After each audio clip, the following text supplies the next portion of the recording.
La mort est ton plus grand allié.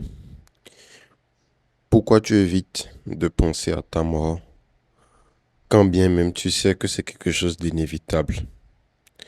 Et pourquoi la plupart des gens ont peur de la mort, quand bien même c'est quelque chose de certain? Dans cette vidéo, je vais essayer de partager avec vous un sujet assez sensible et assez tabou parmi nous les mortels, qui est la mort.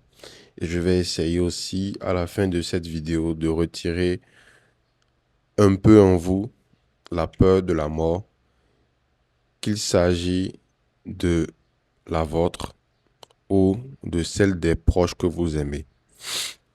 J'ai pris connaissance de la mort il y a de cela peut-être 10 ou 15 ans, quand j'ai perdu ma grand-mère maternelle. Je n'ai pas senti ça dans l'âme, encore plus que j'étais très jeune. Je ne me suis pas rendu vraiment compte, mais j'ai vu l'impact que cela a eu dans la vie de ma maman qui avait perdu sa maman. Elle était totalement dévastée. Elle était totalement détruite. Il s'en est fallu de peu pour que elle aussi, elle nous quitte. De par le chagrin, de par la quantité de chagrin qu'elle ressentait.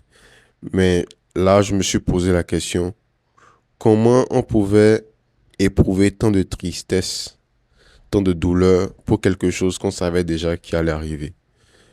Mais au fil du temps, je me suis rendu compte aussi que on n'est pas préparé pour la mort. Ni pour la vie d'ailleurs, mais on est beaucoup moins préparé pour la mort, pour notre mort et pour celle des autres.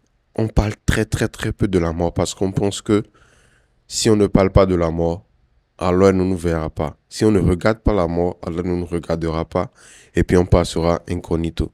Je pense que les gens ont peur de la mort généralement pour trois motifs. Premièrement, c'est parce que nous pensons que nous sommes finis.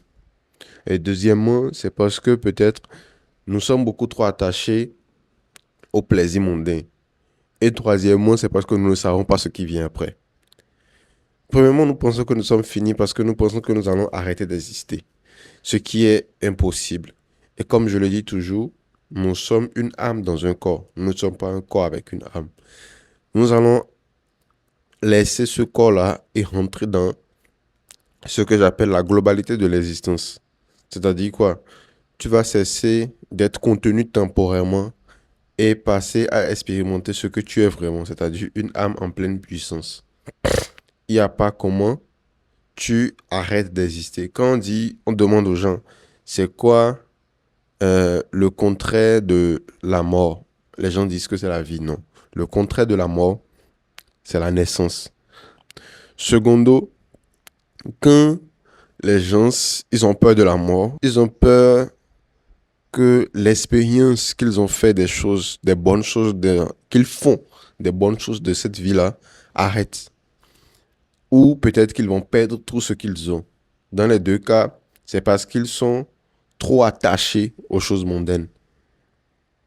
Ils n'arrivent pas à comprendre que les choses du monde appartiennent au monde et n'appartiennent à personne. Mais vu que nous vivons dans un monde où nous sommes constamment distraits, c'est ça qui est difficile. Et c'est pour ça que nous n'arrivons pas à être bons. Nous avons, au fond de nous, nous avons toutes les informations qu'il faut. Mais pour la mettre en pratique, il faut que nous devenons notre propre observateur. Et ça, je l'avais déjà évoqué. Il faudrait que tu mettes un pied dehors de ta vie et un pied dans ta vie pour que tu puisses regarder la chose de manière holistique, de haut, et tu comprennes que tu es juste un acteur de ta vie. Tu vis ta vie, mais tu ne rentres pas totalement dans la vie. Parce que la paix, elle vient quand tu te concilies avec la vie et en même temps avec la mort.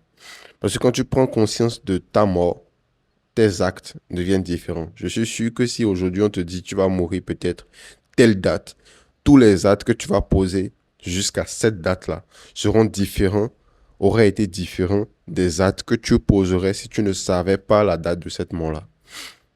Troisième point, nous ne savons pas ce qui vient après la mort. C'est pour ça, généralement, je pense que c'est pour ça que nous avons beaucoup plus peur de la mort. Les deux autres, bon, vu que la population euh, mondiale n'est pas si riche, je pense que aussi qu'il y a très, très, très peu de personnes qui sont attachées à ce qu'ils ont ici. Mais il y a certains quand même qui sont attachés aux proches surtout.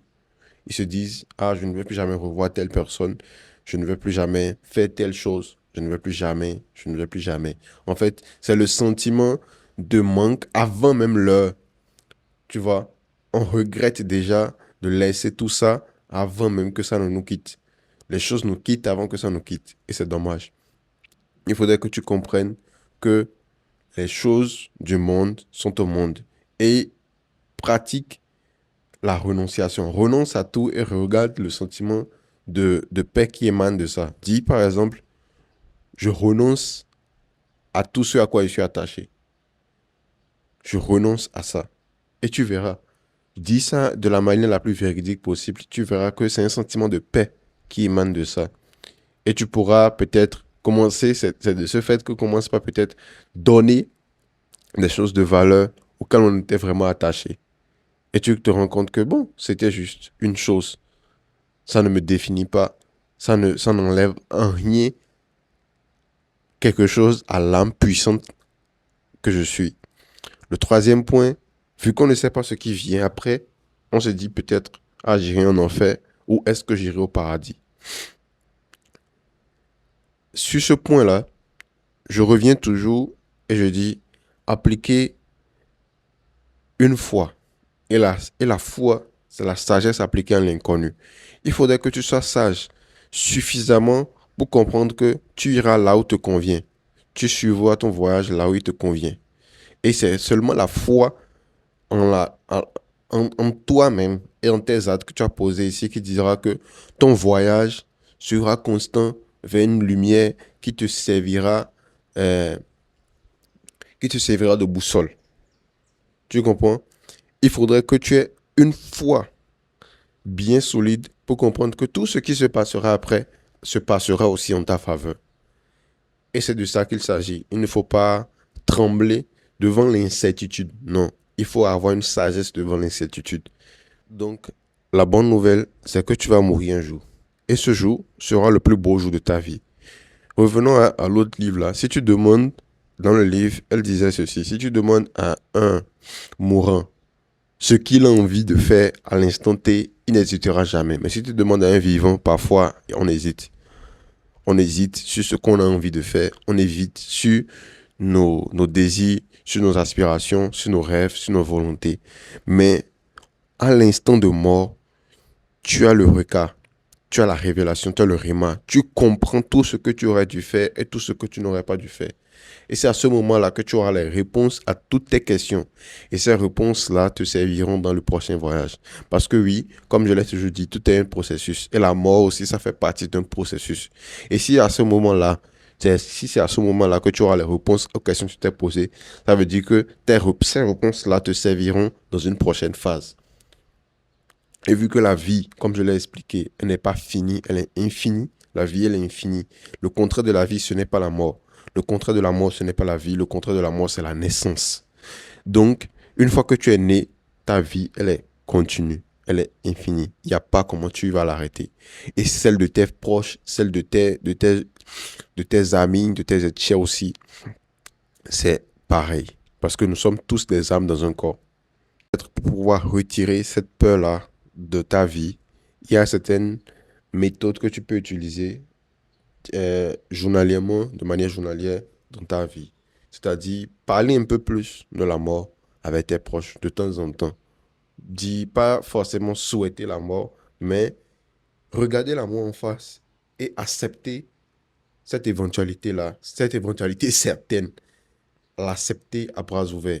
Dis oui, voici, me voici, te voici, nous allons faire un jour et nous allons partager le même jour. Nous ne savons pas comment, ni l'heure, ni le lieu, ni le moment, mais il faudrait que tu sois prêt. Et c'est cette préparation-là qui permet que tu passes cette phase-là de la meilleure manière possible. Je suis en train de le dire aujourd'hui, ce n'est pas parce que je suis totalement prêt, mais la préparation, elle est continue. Elle est continue, elle est continue. Donc, le fait de le faire aussi, ça prépare tes proches. Parce que il y a beaucoup de mourants qui se refusent peut-être parfois de mourir et s'infligent beaucoup de douleur parce que les proches ne veulent pas les laisser partir. Tu vois? Donc, on remarque souvent que quand on dit aux proches, oui, je t'aime, tu peux partir en paix, alors là, le proche, il s'en va. Donc, c'est un peu ça. Il faut que tu pratiques journalièrement une phrase